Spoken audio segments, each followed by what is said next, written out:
How do we know when a nursing home is changing a patient record? There's a secret to it, but you have to know what it is and how to sift through the information that's actually available, and not everybody knows how to do that.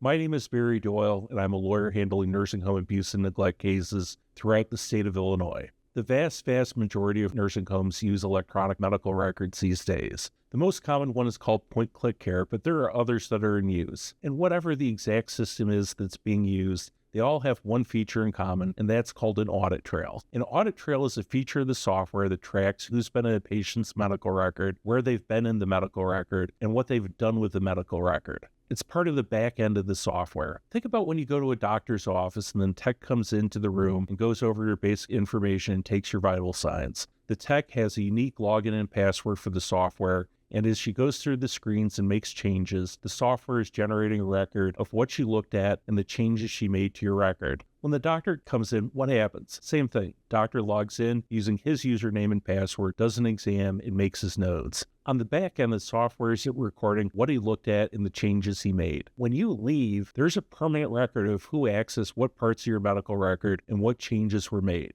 The same thing happens in a nursing home with the resident chart, and the audit trail is what can tell me whether they've changed part of the chart, deleted part of the chart, or turned over the chart in such a way that portions of it are missing.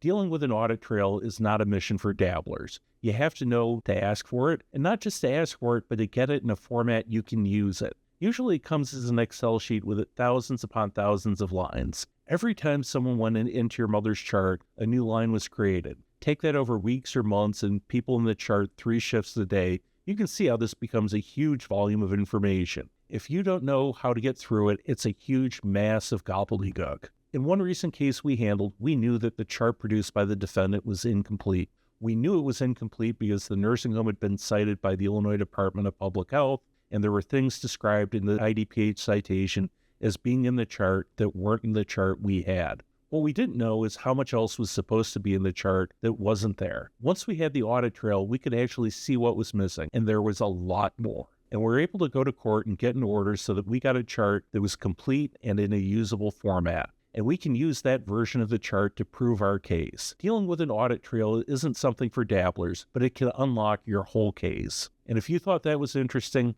check this out.